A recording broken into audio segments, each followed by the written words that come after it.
সম্মানিত উপস্থিতি, কোরআন হাদিস থেকে যতটুকুই তেলাওয়াত করা হলো, আশা রাখি একই সামনে রেখে কিছু কথা রাখবো, সাথে সাথে দুয়ার দরখাস্ত। আল্লাহ আমাদের সকলকে বুঝার এবং আমল করার তৌফিক দান করেন। আল্লাহ জাল্লে জালালুহু আম্মা নওয়ালুহু বন্দার সাথে যেই ভালোবাসা রাখেন, যদিও হুকুম ছিল ওয়াবিহুব্বি কুল্লি মুহিব্বা, তুমিও আমাকে ভালোবাসো। বন্দা যদি সামান্যতম ভালোবাসা আল্লাহর সাথে রাখতেন, তাহলে মনে হয় এটি সত্য হতো যে বিশেষভাবে মুসলমানকে আল্লাহ যতটুক নেয়ামত দিছেন, মনে হয় আরো কোটি গুণ বাড়ায়া পাখির মতো আল্লাহ পালতেন। আর আল্লাহর এক জায়গায় অঙ্গীকারও ছিল মুসলমানের সাথে, লারাযাকাকুম কামা ইয়ারযুকুত তাইর, যে আমি তোমাদেরকে পাখির মতো পালবো। তাগদু খিমাসাম ওয়া তারুহু বিতানা, পাখি সকালবেলা খালি পেট বাহির হয়, বিকালবেলা পেট গোড়া ফিরে। এরকম অঙ্গীকার আমাদের সাথেও ছিল, কিন্তু শর্ত ছিল আল্লাহ যতটুক বন্দাকে ভালোবাসেন, বন্দা যদি আল্লাহকে ন্যূনতম ভালোবাসতেন। যদিও হুকুম ছিল আসাদ্দু হুব্বান লিল্লাহ, সবচেয়ে বেশি আল্লাহর রসুলকে ভালোবাসো, কিন্তু আমাদের ভালোবাসার মাত্রা কম হওয়ার কারণে আমাদেরকে মাথার গাম পায়ে ফেলতে হয়, নাহলে আমাদের মাথার গাম পায়ে ফেলতে হতো না। কোরআনেও আমাদের সাথে অঙ্গীকার ছিল রিজকুন কারীম, কোরআনের শব্দ, ওয়ালাহুম রিজকুন কারীম। হাফেজ, কোরআনে আছে না, ওয়ালাহুম রিজকুন কারীম। রিজকে কারীমের উদ্দেশ্য ছিল, অঙ্গীকার ছিল। রিজকে কারীমের অর্থই হলো এটা যে ক্লান্তিহীন রিজিক, ধারণাহীন রিজিক। সে ধারণা করবে 1 টাকা, আল্লাহ দিবে 100 টাকা। সে ধারণা করবে 10 টাকা, আল্লাহ দিবে তাকে 1000 টাকা। এরকম ধারণাহীন রিজিকের অঙ্গীকার ছিল, কিন্তু শর্ত ছিল এটা যে আল্লাহর রসুলকে ভালোবাসে। আল্লাহকে ভালোবাসে, আল্লাহ রসুলকে ভালোবাসে, এটাই অঙ্গীকার ছিল।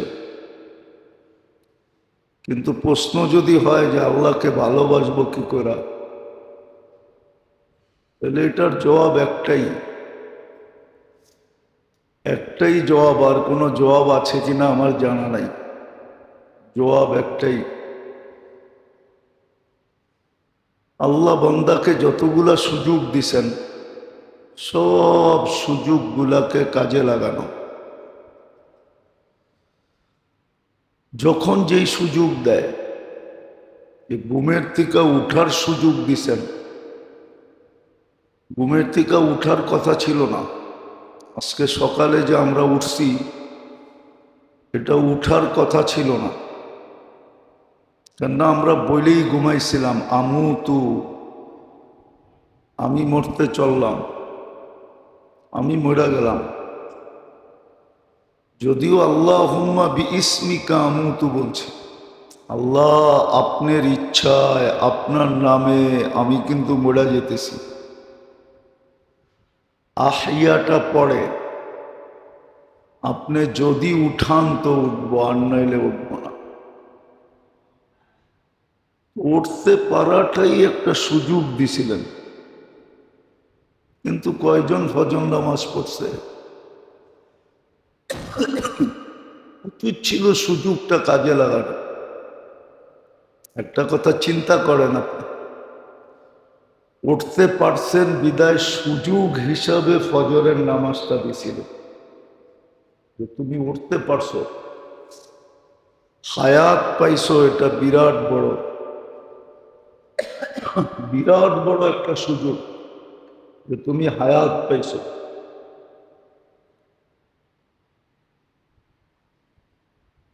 অবর্ণনীয় একটা গিফট, যেটা দুনিয়ার সমস্ত সম্পদ দিয়ে সম্ভব না। হায়াত ফিরায় আনা সারা দুনিয়া দিয়েও সম্ভব না। সম্ভব না মনে হয় আপনার কাছে সম্ভব? তাহলে এই কথাটা বুঝি না কেন? হায়াত পাওয়াটা এটা অবর্ণনীয় রত্ন ছিল, অবর্ণনীয় পাওনা ছিল। উচিত ছিল ঘুমেরতে উঠেই, যদিও দোয়া শিখাইছিলেন, আলহামদুলিল্লাহিল্লাযী আহইয়ানা বাদা মা, যিনি আমাকে জীবিত করলেন 100% মৃত্যুর পরে। বাদা মা আমাতানা, আপনি তর্জমা দেখেন, 100% আমার মৃত্যু হয়ে যাওয়ার পরেও যিনি আমাকে জীবিত করলেন। প্রশংসা ওনার। প্রশংসার রূপরেখাটা কি হওয়া উচিত ছিল? সাথে সাথে সেজদায় পড়া যাওয়া, ফজরের নামাজে সেজদায় পড়া। এই জন্য ফজর নামাজ ছিল। দুপুরটা পাওয়া, এই যে জোহরের নামাজ বা জুমার নামাজ, জোহর দুপুর বেলা হয়, ঠিক না? দুপুরটাকে পাওয়ায় দিছে, এই জন্য দুপুরে আবার সেজদা, শুক্রিয়াতান সেজদা ছিল।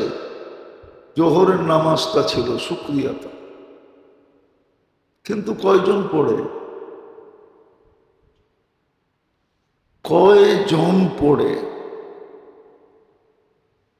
তারপরও তো মায়া মমতার কারণে পালতেছেন। মা বাবা অবাধ্য সন্তানকে পালেন এই আশা নিয়া, যদি ভালো হয়ে যায়, যদি যদি আমার কাছে ফিরে আসে, যদি আমাদের কথা মতো চলে। আল্লাহ কিন্তু যদির উপরে আমাদেরকে সুযোগ দিতেছেন, নাইলে দেওয়ার কথা না। যে ফজরে সেজদা করে নাই, ওরে জোহরে সুযোগ দেওয়ার কথা না। জোহরে সুযোগ দিছেন এই কথা ভাইবা। যদিও আল্লাহর জন্য এই শব্দটা শোভনীয় না, উচিত না, কিন্তু বুঝানোর জন্য বলতেছি। জোহরে সুযোগ দিছেন এই কথা ভাইবা, যদি আমার কাছে ফিরে আসে।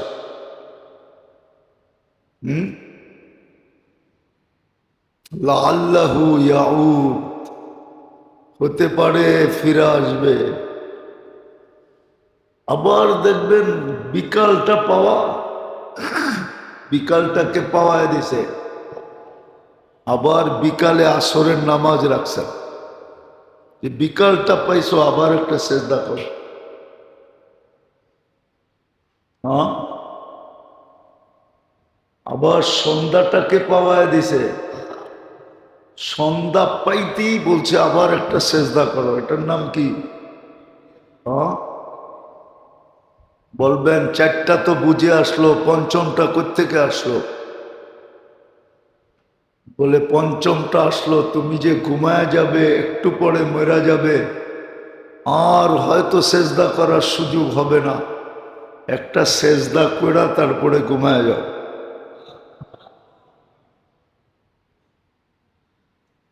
এই হিসাবে ছিল।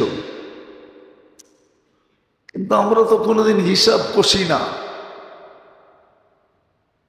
এটাই আল্লাহর ভালোবাসার প্রমাণ ছিল যে মালিক তুমি সকাল হইতে দিয়েছ, সকাল হইতে দেখাইছ, তোমাকে সেজদা করলাম। দুপুর হইতে দেখাইলা, তোমাকে সেজদা করলাম। বিকাল হইতে দেখাইলা, তোমাকে সেজদা করলাম। সূর্য ডুবতে দেখাইলা, তোমাকে সেজদা করলাম। ঘুমায় যাব, আর হয়তো উঠবো না, বিদায় সর্বশেষ তোমাকে একটা সেজদা করে ঘুমাইলাম। এই অ্যানালাইসিসটা তো আমাদের ভিতরে নাই, আমার সমাজে নাই। যত অঙ্গি ভঙ্গিতেই বুঝাই, কারো দিলে লাগতেছে না। সমাজের দিকে দেখলে দেখা যায় উদাসীন, অথচ আল্লাহ ভালোবাসা বসা আছে, অপেক্ষায় বসা আছে। এই জন্য হাদিসের শব্দ আছে, ইন্নি নাদিরুন কাইফা তা'মালুন। আমি অপেক্ষায় থাকি, তাকায় তাকায় দেখি তুমি করো কি, তুমি ফিরে আসো কিনা। মা বলে না, বেটা তোর রাস্তার দিকে তাকায় থাকি, তুই কবে ফিরে আসবি। রাস্তার দিকে কি বাংলায় এরকম কথা নাই? কোনো মা বলে না, কোনো কাব্যতে লেখা নেই, কোনো কবিতায় নাই, না নাই। সারে কি কয়, জীবনভর পড়াইলেন, কোনো কবিতায় নাই। তোর রাস্তার দিকে তাকায় আছে, কবে ফিরে আসবে। আল্লাহর সাথে বন্দার সাথে একটা ভালোবাসা আছে, রসুলের সাথে উম্মতের সাথে একটা ভালোবাসা আছে। যদি ভালোবাসা না থাকতো, তাহলে আরো সে যায় কেন আপনার কথা বলতো, আমার কথা বলতো। আরো সে যায় তো আপনার আমার কথা বলছিলেন, আন্তা রব্বুল করিম আনা নবিয়ুর রহিম। আমরা কিতাবের থেকে বলতেছি, গাইটা গাইটা গাইটা গাইটা বাহির করে বলতেছি। আল্লাহ তো বলছেন, আল্লাহ তো বলছেন, রসুল তো বলছেন আরো সে যায়। যদিও আমাদের ভিতরে অনুভূতি নাই, জমিনেই বৈশা আল্লাহর তাজাল্লি সইতে পারেন নাই। আরশ থিকা তাজাল্লি, আরশ আর জমিনের দূরত্ব কত, এটা মানুষ মাইপা বলতে পারবে না। বিজ্ঞানের কাছে ফিতা নাই। সূর্যটা মাইপেই বলতে পারে নাই বিজ্ঞান আজ পর্যন্ত। ও আকাশটা মাইপেই বলতে পারে নাই কত লম্বা কত পাশ। শুধু সূর্যটা বলছে 13 লক্ষ গুণ বড়। সূর্যের পাশেরটা বলছে সূর্যের চেয়ে 50 লক্ষ গুণ বড়। এর পাশেরটা বলছে সূর্যের থেকে 100 কোটি গুণ বড়। কিন্তু আকাশ মাইপা বলার ফিতা বিজ্ঞানের কাছে নাই। ও জমিন থেকে আরশ মাপবে কোত্থেকা? হ্যাঁ, জমিন থেকে প্রথম আকাশ 500 বৎসরের রাস্তা। আকাশ মোটা 500 বৎসরের, হইল 1000 বৎসর। ওটার থেকে আবার দ্বিতীয়টা 1000 বৎসর। এরকম 7 আকাশ 7000 বৎসর। এর উপরে হলো আরশ, না জানি কত উঁচা, কত দূরত্ব। ওইখান থেকে তাজাল্লি দিছেন, নিজেকে দেখানো নাই, শুধু পর্দাটা সরাইছেন। মুসা আলাইহিস সালাম 40 দিনের জন্য বেহুশ, 40 দিন বেহুশের মতো ছিলেন। অথচ আমাদের নবীজি কবা কাউসাইনি আও আদনা, আল্লাহর বিলকুল পাশে বসে আছেন আরশে।